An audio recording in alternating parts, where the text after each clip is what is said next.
자치왕권을 인정받았지만 엄연히 네팔의 행정구역 중 한 곳인 무스탕을 가기 위해선 먼저 네팔을 거쳐야 합니다. 20년 전 외국인의 출입이 허락됐지만 여전히 무스탕 출입엔 특별 허가가 필요합니다. 무스탕 여행은 좀솜을 시작으로 수도 로만탕을 거쳐 다시 좀솜으로 돌아오는 트레킹 여행입니다.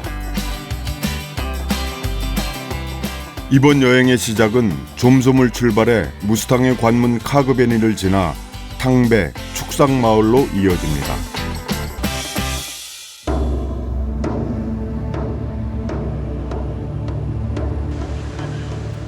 해발 800m인 포카라를 출발해 좀솜까지 약 2000m를 오르는 데 걸린 비행시간은 25분 남짓. 짧은 시간 동안 7-8,000m 고봉들이 우뚝 솟은 안나푸르나 산군에 들어서면 세계에서 가장 깊은 협곡 중 하나인 칼리간다키 협곡이 보입니다. 어느새 안나푸르나의 새하얀 만년설을 뒤로하자 드디어 미지의 세계가 모습을 드러냅니다. 마지막 은둔의 땅으로 알려진 무스탕. 무스탕은 곧 도착할 좀솜을 기준으로 상무스탕과 하무스탕으로 나누어지는데 우리가 흔히 말하는 무스탕은 20여 개의 마을에 6,200여 명의 인구가 사는 상무스탕을 말합니다. 무스탕의 행정 중심지인 좀솜은 백두산 높이인 해발 2,750여 미터에 자리하고 있습니다. 눈앞엔 해발 7,061m의 닐기리봉이 잡힐 듯 보입니다.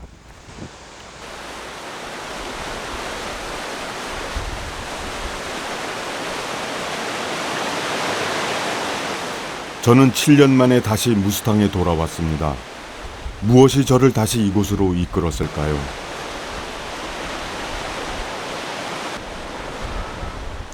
그동안 저는 세월의 흔적을 피해가지 못했지만 소박한 마을과 청량한 하늘, 황량한 대지와 그곳을 핥히듯 지나가는 거센 바람.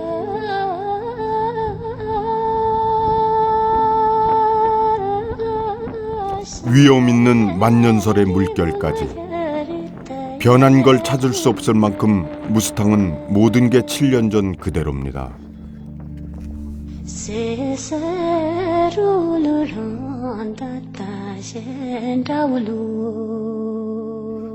저 험한 히말라야 아래에는 원래 이 땅의 주인이었던 무스탕 사람들이 살고 있습니다. 좀솜을 벗어나 넓고 끝없는 칼리간다키 계곡으로 들어섭니다. 무스탕 여행의 시작과 끝은 오로지 걷는 여정입니다.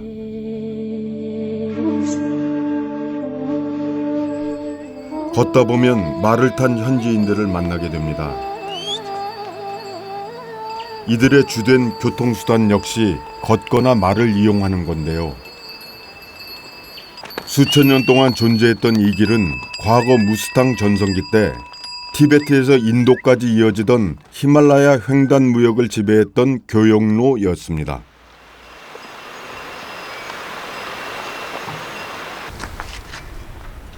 또한 불교와 힌두교가 전파된 종교의 길이기도 합니다. 2000년 전부터 지금까지 같은 길 위에서 과거의 생활 방식대로 살아가고 있는 이 땅의 주인들은 과연 누구일까요? 아니야, 이건 꽃이 아니야. 이게 진정한 꽃이다. 예술을 넘다. 우하연.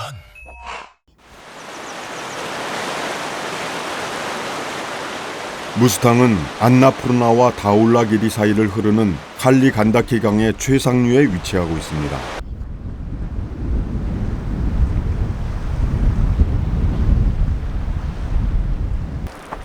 매일 오전 해가 뜨면서부터 불기 시작하는 바람은 점점 강해지다 해가 질 때가 돼야 잠잠해집니다. 안나푸르나 연봉의 앞쪽 저지대와 뒤쪽 고지대 사이가 큰 기압차를 낳고 이것이 거센 바람을 일으킵니다. 그 바람은 때로 시속 83km에 이르기도 할 만큼 강합니다.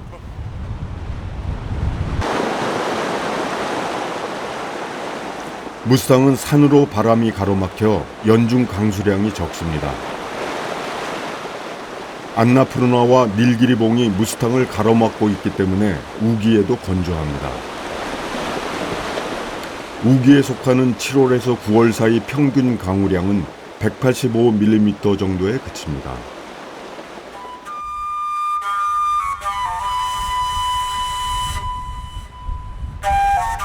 하루 종일 강하게 불어오는 바람과 연중 비가 적어 물이 부족한 곳 때문에 무스탕은 히말라야의 고온 사막으로 불립니다.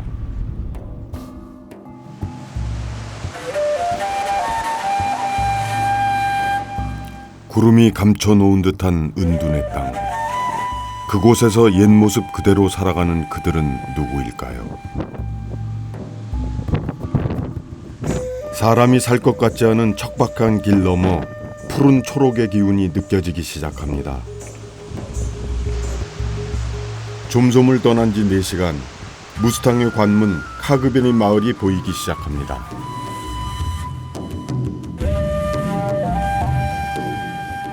해발 2740m에 위치한 카그베니. 카그는 경계라는 뜻인데요.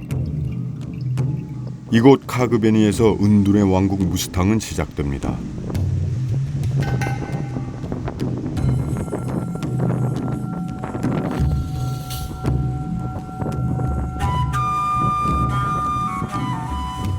척박한 이곳에서 살아가기 위한 그들의 생존법은 무엇일까요? 바람에 넘실대는 황금보리가 찬란한 빛을 발합니다. 평균 해발 3,500m의 고온 사막에도 푸른 생명이 움트고 있습니다.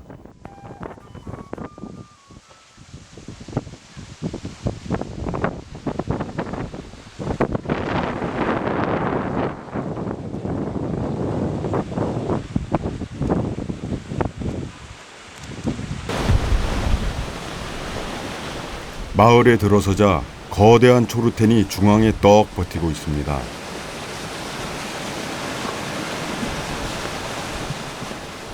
인구의 90%가 티베트 불교를 믿는 무스탕에서는 티베트식 불탑인 초르텐을 곳곳에서 자주 만날 수 있습니다. 이곳을 지나가면 지금까지 지은 죄가 없어지고 좋은 업을 얻는다고 합니다. 멋지다.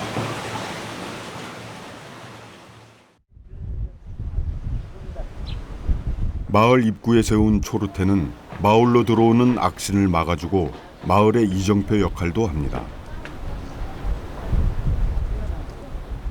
카그베니의 전통 가옥들은 거센 칼리 간다키 강바람과 외침을 막아내기 위해 폐쇄적인 구조를 가지고 있습니다.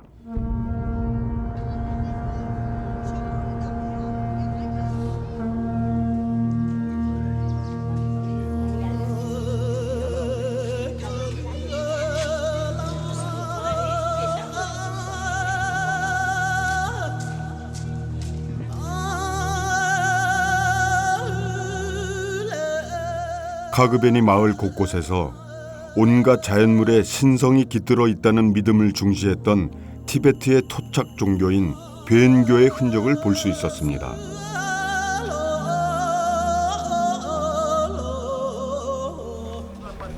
티베트 불교에 대한 믿음과 더불어 자연에서 온 토착 종교를 함께 숭배하는 건 종교를 넘어 자연의 일부로 살아가는 이들의 삶과 닮아 있습니다.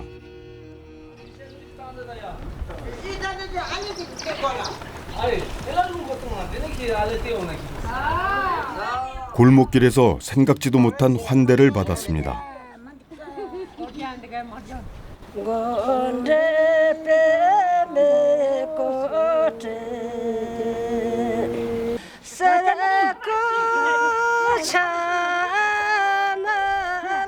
낯선 여행객을 위해 마을 사람들이 불러준 티베트 노래.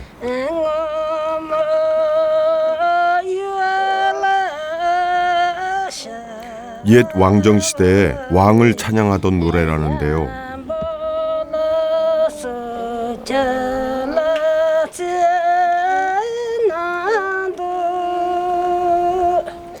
거친 자연 환경에서 살아온 무스탕 사람들의 한이 서려 있는 듯 했습니다.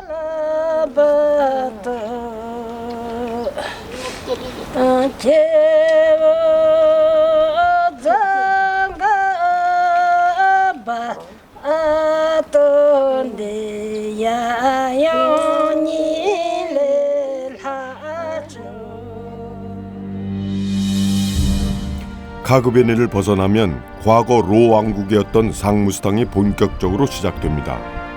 이곳은 네팔 정부의 여행 허가를 받아야만 갈 수 있습니다.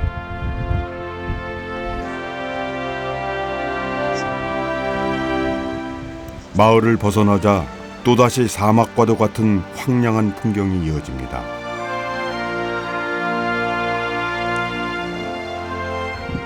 평지 같아 보이지만 해발 2,800m에서 3,100m를 향해 오르는 길, 숨이 다시 턱까지 차오릅니다.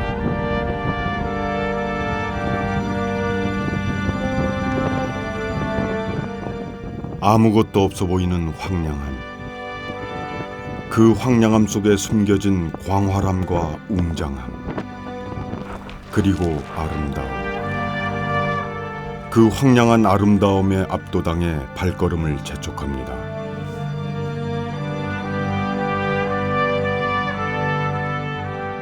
그 자연의 풍광에 익숙해질 때쯤 멀리 산 가운데를 이은 초록의 띠가 선명하게 보입니다.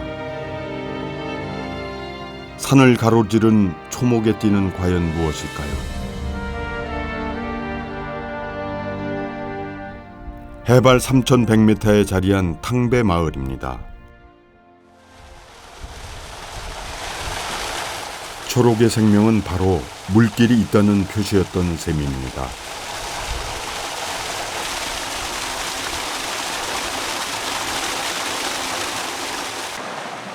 무스탕 사람들은 설산에서 흘러내린 물을 이용하기 위해 이렇게 마을마다 수로를 만들어 사용해 왔습니다. 무스탕 사람들에겐 생명의 젖줄인 셈이죠.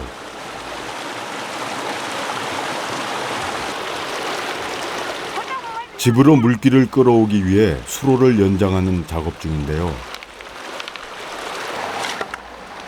이들은 설산에서 끌어오는 물로 식수를 해결하고 농사도 짓습니다.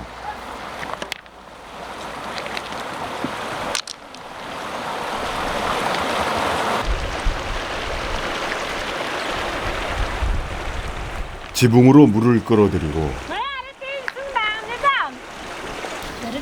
단단한 진흙 덩어리를 깨트려 잘게 부숩니다.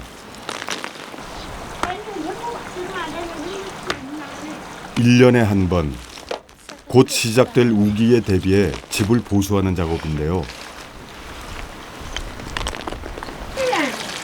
진흙으로 만들어진 집 지붕이 물에 녹으면 갈라진 틈을 찾아 진흙으로 메웁니다. 자연에서 모든 걸 얻는 생활입니다. 집집마다 지붕 가득 물이 받아졌습니다. 단단해진 지붕은 큰 비가 와도 끄떡없겠죠. 여기 이렇게 보시다시피 집들이 다닥다닥 붙어 있는 이유는 이 엄청난 바람을 막기 위해서 서로 등과 등을 맞대는 그런 형상으로 모든 마을이 형성되어 있습니다.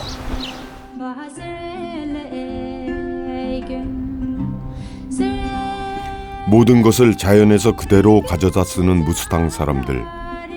그래서일까요? 그들이 사는 집과 자연이 하나인 것처럼 느껴집니다. 펄럭이는 타르초가 아니면 모를 정도.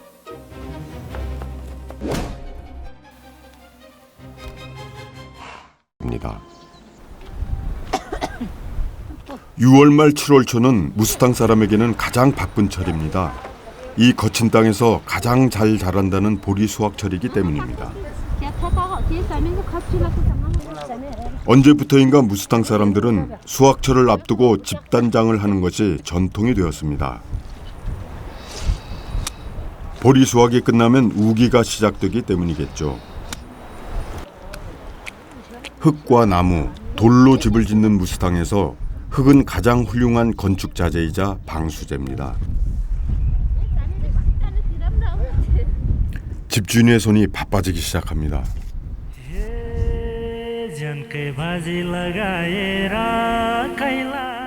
오전 9시에 바람이 불기 시작하는 무스탕은 저녁 5시 무렵까지 끊임없이 바람이 부는 땅입니다. 바람은 시간이 갈수록 강도가 세져 점심때쯤이면 몸을 가누기 힘들 정도가 됩니다. 집주인이 작업을 서두르는 것도 이런 이유 때문이겠죠.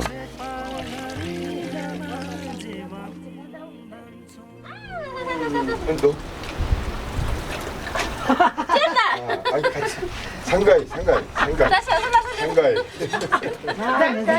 니나 라라 니나. 방수제인 흙을 물에 불려 짓이깁니다. 흙이 부드러워지면 칠을 시작합니다.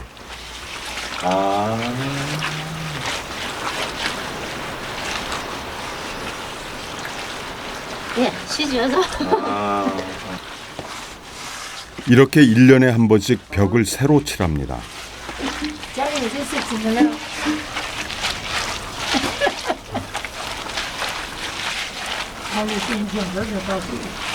정말 찌리 양념이. 자, 이제 이거 하는 이유가 듀나리 거 하면서 딱 보세. 이렇게 이게 순전히 그 흙을 돌 같은 흙을 깨서 이렇게 물 속에 넣어서 반죽을 해서 곱게 만든 다음에 천에다 발라서 이렇게 벽에다 바릅니다. 이렇게 해서 방수 효과도 있고 그다음에 좀 벽을 깨끗하게 이렇게 보수하는 저것도 있고 수확철을 맞이해서 이렇게 온 가족이 동원돼서 이런 보수 작업을 합니다. 이 무스탕 지역에서. 부모님하고 따님하고 이렇게 하는 모습이 너무 아름답고 이뻤습니다, 정말. 특히 아버지 안경에 이렇게 흙물 이렇게 튀기고 너무 선하게 생기셨어요. 투채째. 물이 귀한 만큼 허투루 쓰는 법이 없습니다. 네, 됐습니다. 고맙습니다. 집단장에는 꼭 3가지 색이 쓰인다고 합니다. 새까만 흙은 검정색을 만들기 위한 재료입니다. 집단장은 꾸미기 위함이 아닌 그들의 불심을 향한 표현 방법입니다.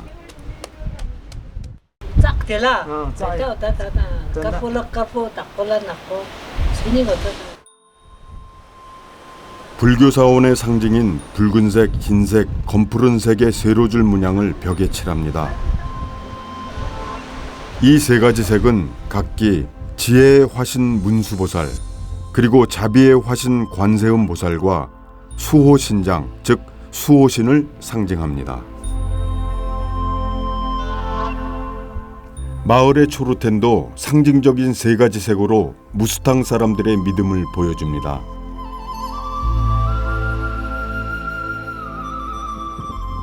마을 가까이에는 불교 사원의 상징적인 색깔들로 바위 군락을 이룬 산이 있습니다. 이곳에서 자연염료를 모아 점토와 섞어 천연 색깔을 내는 건데요. 풍족하지 않은 삶 속에서 불심을 향한 믿음을 이어갈 수 있는 건 넉넉한 자연을 곁에 뒀기 때문이 아닐까요?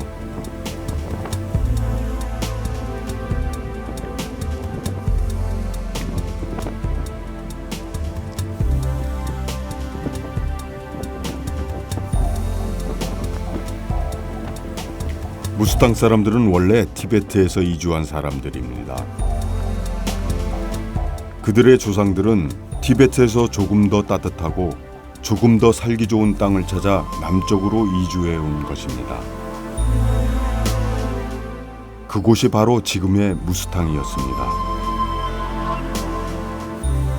하지만 그들의 조상이 사람이 살만하다고 여겨 정착한 이 땅도 저에게는 한없이 거칠고 황량하게만 보입니다.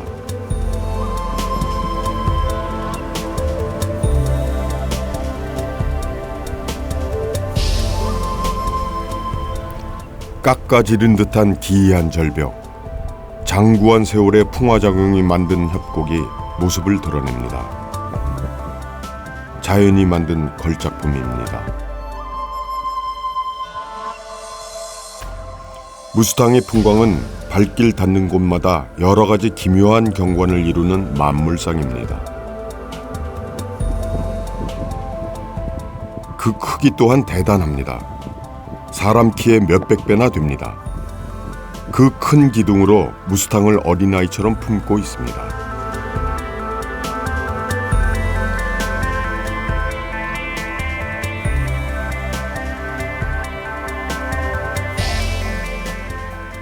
불모의 땅끝, 해발 3,050m에 자리한 축상마을이 보입니다.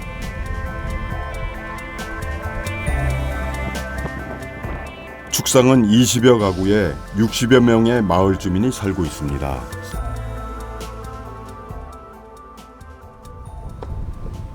축상의 마을 앞 보리밭에서 누렇게 익은 보리 수확이 한창입니다.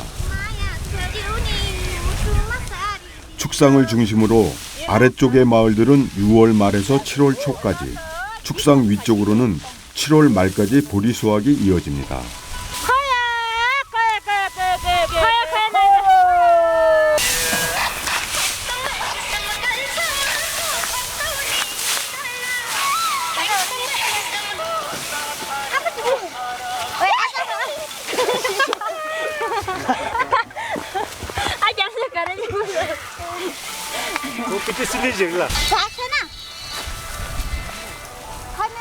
무스탕에서는 힘든 농사일에 여자가 빠지지 않습니다.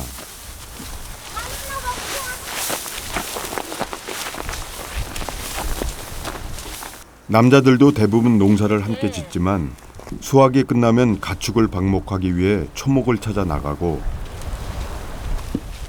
겨울이면 네팔의 남쪽으로 장사를 하러 떠나기 때문에 농사일은 자연스레 여자의 몫이 큽니다.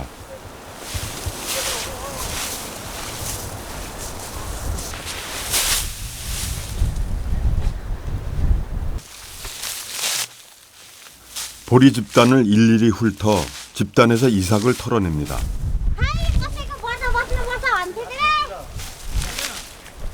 옛날식 그대로 농사를 짓는 모습이 정겹지만 기계 대신 사람 손을 모두 거쳐야 하는 농사가 얼마나 힘든지 알기에 안쓰러운 마음도 컸습니다.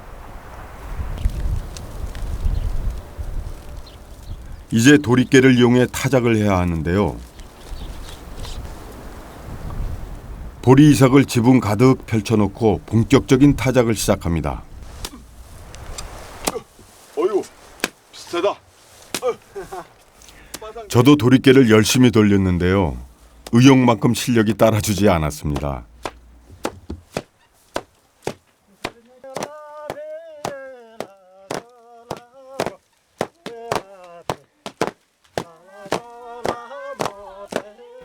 흥에 겨워 열심히 일하는 모습도 모습이었지만 주변 풍광과 어우러진 그들의 도리깨질은 한 폭의 그림과 같았습니다.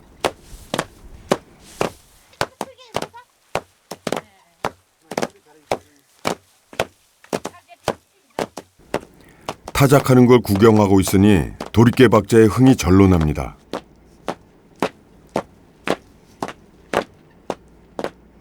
이들에게 삶의 일부일 뿐인 자연이지만 거대한 자연을 배경 삼은 농부의 모습과 타작 소리가 저에게는 마치 오케스트라의 향연을 보고 있는 듯 했습니다. 모든 것이 과거 그대로인 무스탕. 시간을 거슬러 아득히 먼 옛날로 떠나온 듯 착각에 빠집니다.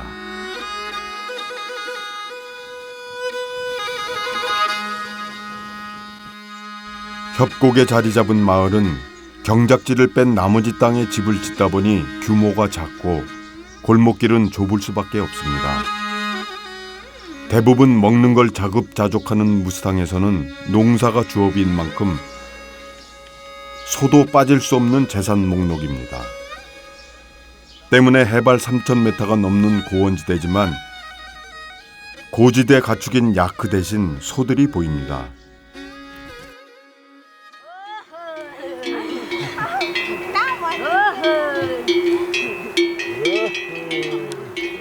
무스탕에서는 주로 보리와 밀, 유채, 메밀, 감자 농사를 짓습니다. 보리 수확이 끝난 밭에 유채와 메밀씨를 뿌리기 위한 땅 고르기가 한창입니다.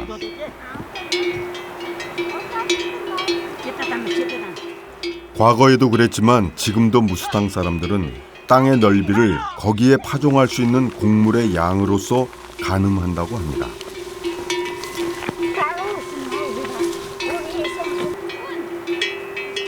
8월이면 다시 노란 유채꽃과 붉은 메밀꽃이 밭을 가득 덮을 겁니다.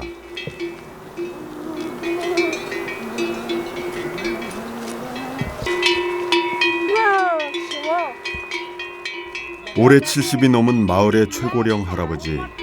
직접 소를 끌며 일을 쉬지 않습니다.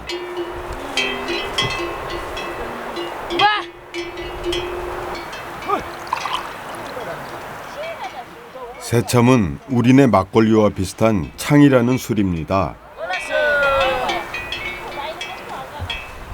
무스탕 사람들은 술을 좋아하는데요. 언제나 창을 빼놓지 않고 마십니다.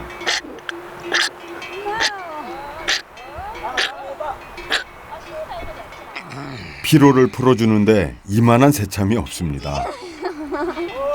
야 이거 장가요 저번산이 묻기세는다. 창 미터 차? 응. 미터 차. 알리미터.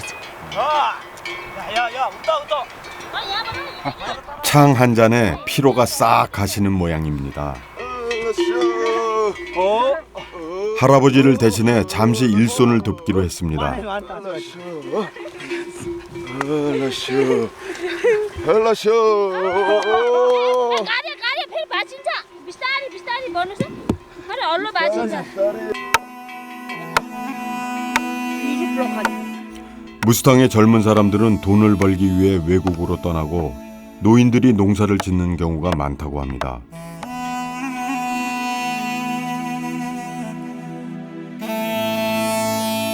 자식을 대신해줄 젊은 외지 사람을 고용하여 농사를 짓는 일도 쉽지 않은 데다 물이 부족해 가축 키우기도 여간 힘든 게 아닙니다.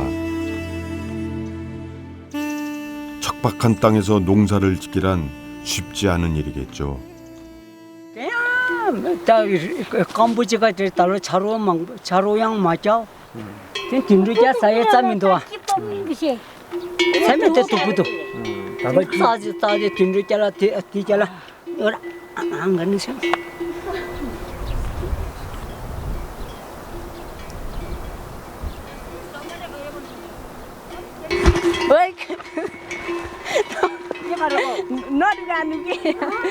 코트대 비들때 바다 맞을 하나. 비자로 걸은 알떨 코트 알떨 걸으나.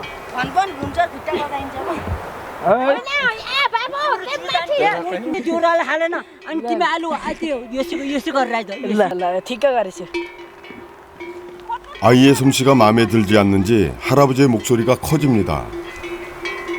나무 판자에 올라타 속꼬리를 잡고 땅을 다지는 모습이 재밌는데요.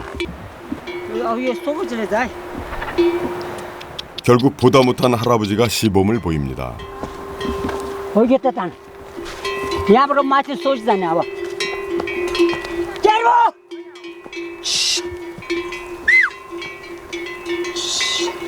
가가고 됐어? 나도 시다 안돼. 아와 이 마치 우다로에다 건너 호반다.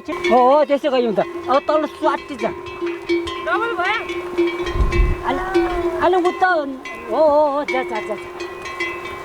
됐어. 아파까. 거다 아와 야므로 예시. 아우 아침에 예수가 알리 비다르 버다와. 양 더블 잔다. 알리 예도 도도고 치라. 비다라 버라. 이제 좀 물로는 잠다 물로는 잠다. 좀 물로는.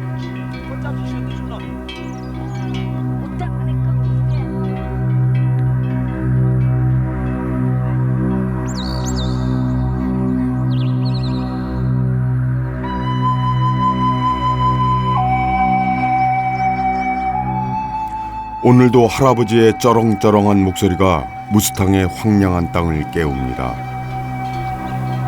화석처럼 살아온 그들의 삶은 계속되겠죠.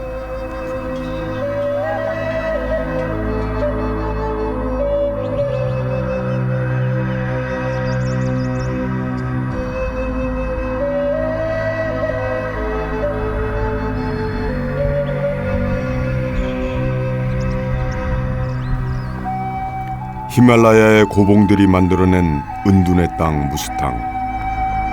시간이 멈춘 이곳에 척박한 환경에도 순응하며 터전을 일군 생명이 살아 숨쉽니다.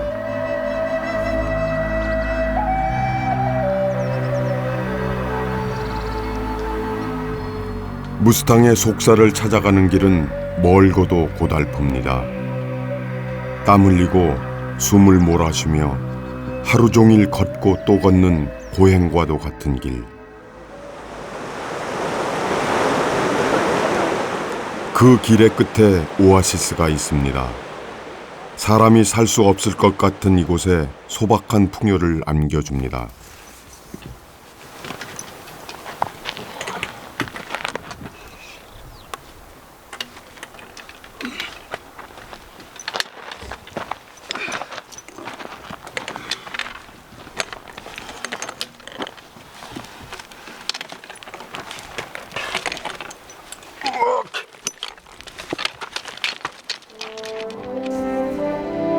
이 황량함 속에 설산마저 없었다면 그들은 어떻게 살아낼 수 있었을까요?